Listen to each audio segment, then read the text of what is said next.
Hello everyone, and welcome to Monday Mornings with Miss Salazar. Today I'm going to cover 3 topics. The first one is going to be safety, the second one is going to be math curriculum, and the last one is going to be announcements for parents. So I want you to know that this week we are doing our safety drills. So we have 5 that we're going to cover. The first one is a hold, and that is a situation where students would make sure they go back to their classroom if they're out. Teachers would account for all of their students, and then business would go on as usual. The second one is secure. Secure, we're making sure everyone is at least in the building. So if they're at recess, if they're in PE, they'll actually come to the main building. Everyone will be accounted for, and then it's business as usual. So the main difference between the hold and secure is hold stays in the class, there is no moving about the building, and secure, they are able to do that. The next one is going to be shelter in place.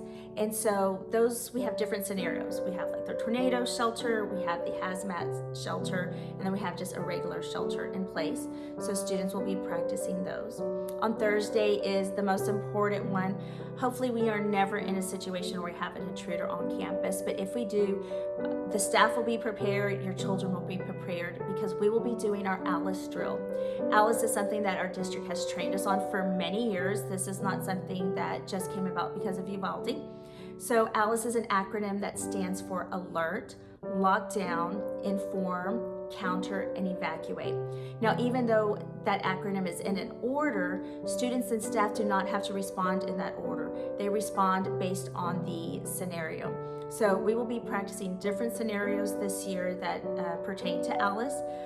It is only mandated that we practice it once a semester, the lockdown and evacuate, but we're actually going to practice this once a month because the scenarios can be so different. We want everyone to feel comfortable and prepared to know how would they respond depending on that scenario right away.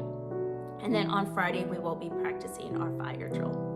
As far as math curriculum, math is probably one of the easiest subjects that you can support at home, although it feels like it isn't. But I'm going to share with you today our curriculum for the week.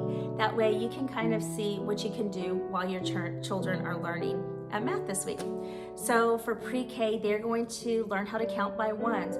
So basically, if you have any objects at home, just help them 1, 2, 3, 4. Just reinforcing that during the week is going to be really helpful. For kindergarten, they're going to be reading, writing, arranging objects up to the number 5. So similar to pre-K, but if you can have them actually write 1, 2, 3, 4, 5, having them count, then that's going to support what they're learning at school this week.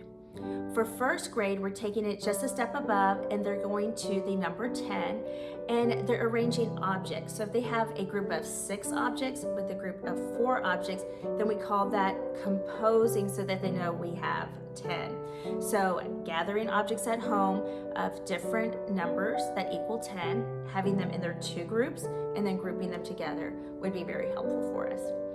Second grade, they are recalling subtraction and addition facts. So if you could go out to the store this week, buy some flashcards, practice those with the students, that would be great. This is really critical because when they get to 2nd, 3rd, and 4th grade, they are going to be doing more challenging word problems or math problems, and they need to be able to just recall an addition or subtraction fact and not count on their fingers. For 3rd and 4th grade, they're working on place value. So place value is what we call a place that a digit, a lot of times some of us would use a number, but we call it a digit, would stand in their order. So if I have 173, 3 is in the ones place, 7 is in the tens place, and the 1 is in the hundreds place. That's place value. And 3rd grade is going up to the 100,000s, and 4th grade is going up to the 1 millions.